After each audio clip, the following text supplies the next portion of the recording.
Hello, I'm Roland Trevino, Vice President of PG&E's Public Safety and Integrity Management. Thank you for taking the time to view this training video and see how we can work together in the event of a natural gas pipeline emergency. We know that fire and law enforcement responders are likely to arrive at the scene of a natural gas pipeline emergency first. This training video will give you the information needed to keep both the public and yourself safe and to respond safely and effectively with PG&E response personnel when there is a natural gas pipeline emergency. The safest and most effective way to deal with natural gas pipeline emergencies is by training and working together. PG&E deeply respects your role as a first responder, and we are committed to teaming up for a safe response.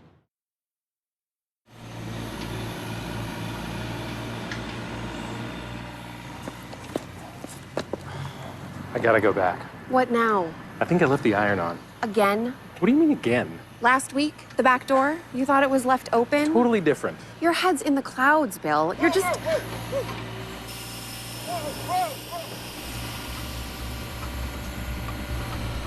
Clear out! We hit a gas pipe!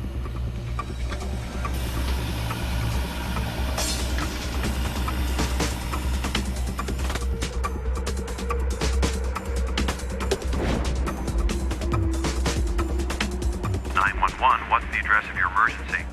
It's 233 Grove Street. We struck a gas pipe, and it's blowing pretty good right now. We need some help right away.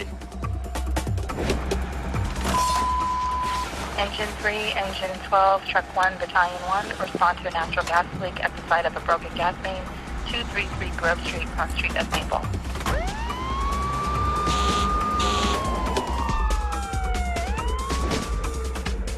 PG&E emergency line, how may I help you? This is the 911 dispatcher. We have a report of a struck gas line. Wind out of the southwest, 18 to 20 miles per hour, gusting to 30.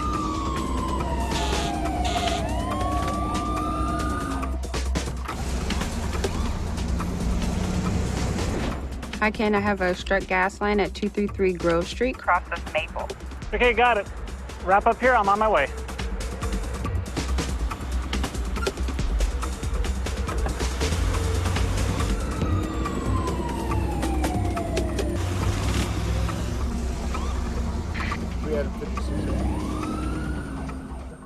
Hello, my name is Joanne Hayes-White, San Francisco Fire Chief.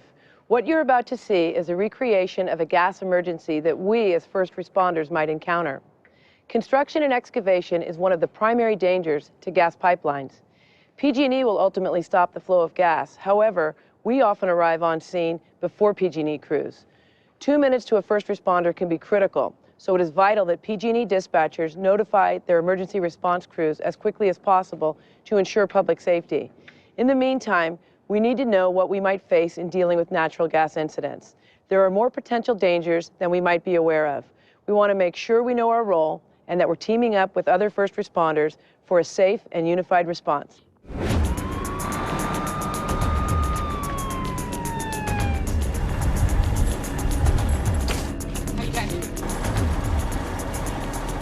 We had the backhoe in the hole and caught a gas pipe, and next thing you knew, it was blowing like crazy. Any injuries? No, we're okay.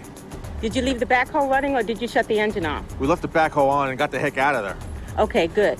Okay, so we need to get everybody upwind and make sure no one operates anything that could create an ignition source.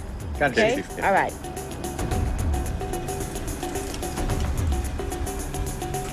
Control, this is Grove IC. Grove IC, this is Control. Usually the first unit on the scene becomes the incident commander.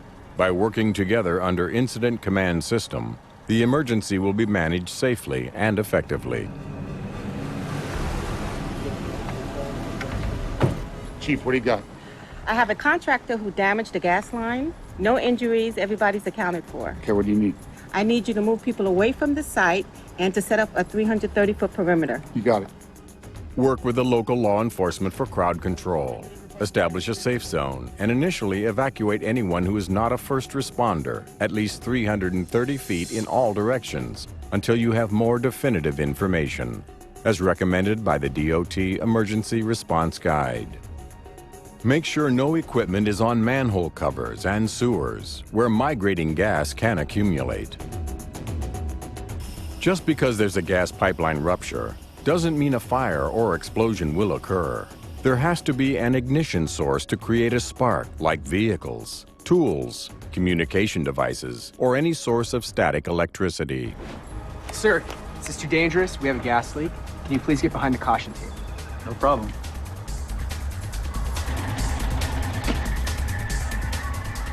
Yeah, boss, I called 811 for that one area, but then I had to move a few yards away. I didn't want to wait for all that red tape. Yeah, listen, I learned my lesson. All right. One of our goals is to educate the public, particularly construction crews and landscapers, that they must call 811 before they dig. Once 811 is called, the utility companies will come out and mark the area so the backhoe operator knows what he's going to find under the street. We have a slogan, know what's below, call before you dig. And what does the gas system look like below the ground? Natural gas is piped into the PG&E system from Canada and Rocky Mountain and southwest portions of the United States, pressurized at compressor stations, and sent into something like a big interstate highway system of transmission pipelines, which then branch off into smaller distribution pipelines, 48,000 miles of gas pipeline in all, that serve more than 4 million customers in Northern and Central California. PG&E gas transmission maps are available that show the entire network of the gas transmission system that runs underground. PG&E can access maps of all distribution pipelines. When you arrive at the scene of a ruptured gas pipeline, along with using your combustible gas indicators, or CGIs, use all your senses, sight, smell, and hearing, to figure out what you're dealing with. There are two distinct types of gas pipeline: transmission and distribution. Transmission pipelines carry large volumes of gas and can be under pressures upwards of 900 psi. Smaller distribution pipelines can be pressurized up to 60 psi. A transmission pipeline rupture often can make a sound like a jet engine. A broken distribution line can sound as loud, but often produces a less intense sound, more of a hiss. Keep in mind that some leaking lines make no noise at all. Though transmission pipeline incidents can be much more dangerous, either situation needs to be approached with caution. If a gas-fed fire does break out, unless there is immediate danger to life, don't extinguish it. Protect nearby structures, put out any surrounding fires, and wait for PG&E first responders to arrive. Hey, Chief. Hi, I'm Cindy McDonald from the City's Office of Emergency Management. What's going on? Hi, I'm Chief Ali, and we have a construction crew that hit a gas line. Everybody's okay. We're expecting PG&E on the scene any minute now. All right, I'm just going to monitor the situation, but please let me know if you need anything from the city. Okay, thank you. All right, so we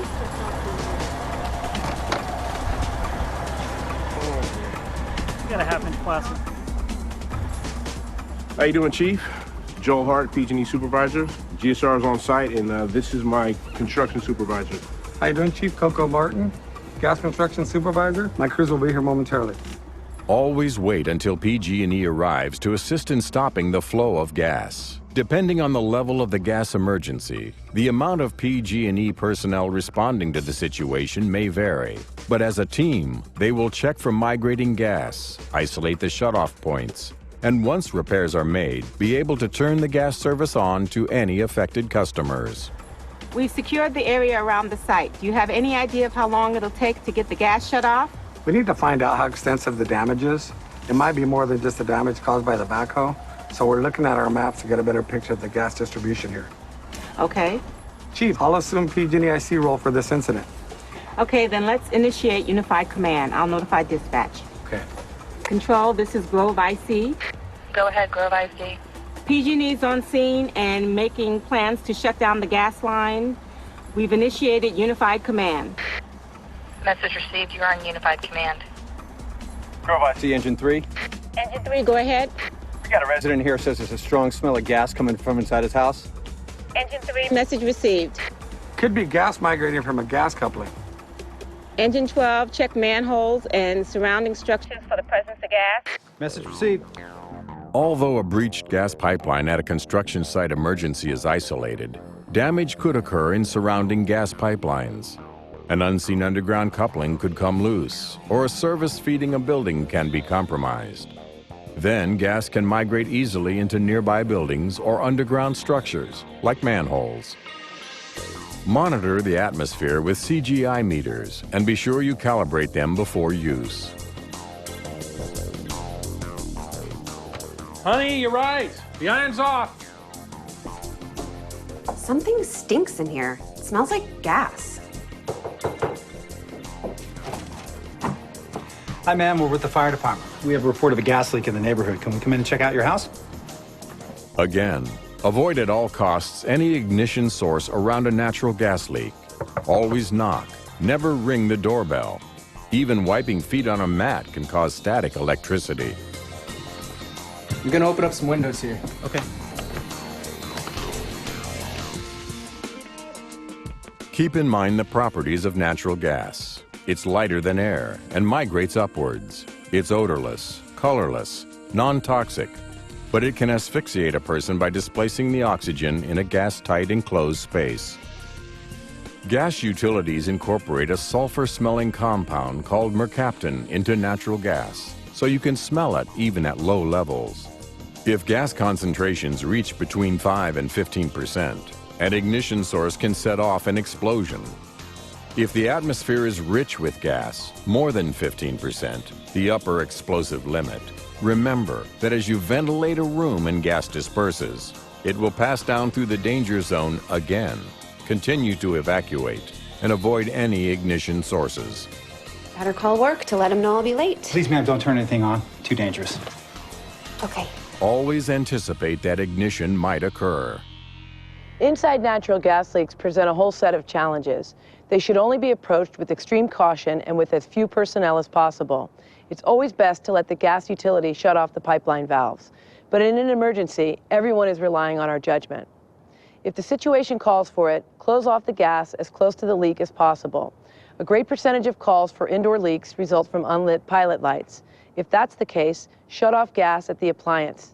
If the gas leak is from another source, consider turning off the service meter. Leave the main valves and other large transmission or distribution valves for PG&E to handle. Grove IC, engine 12.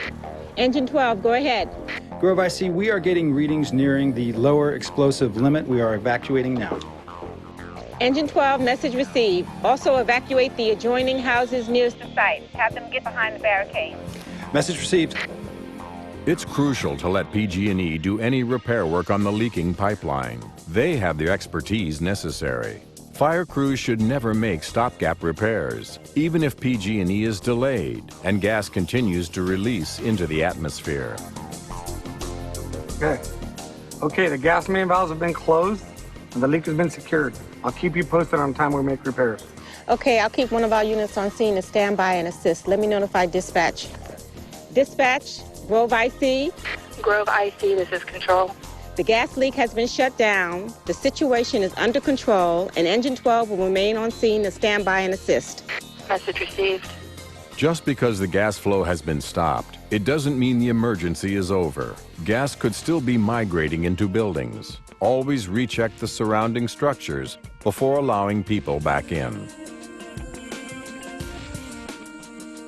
A gas pipeline break of this magnitude did not call for an expansion of resources. If needed, PG&E has at the ready a fleet of mobile command vehicles and the van-sized sprinters that can facilitate communication between response crews, command staff, and government agencies.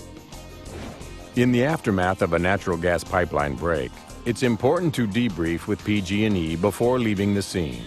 It's vital to learn from events, give feedback on what went right and what could be improved upon, in order that responders know their roles. Come up with recommendations on how to make the next incident even safer.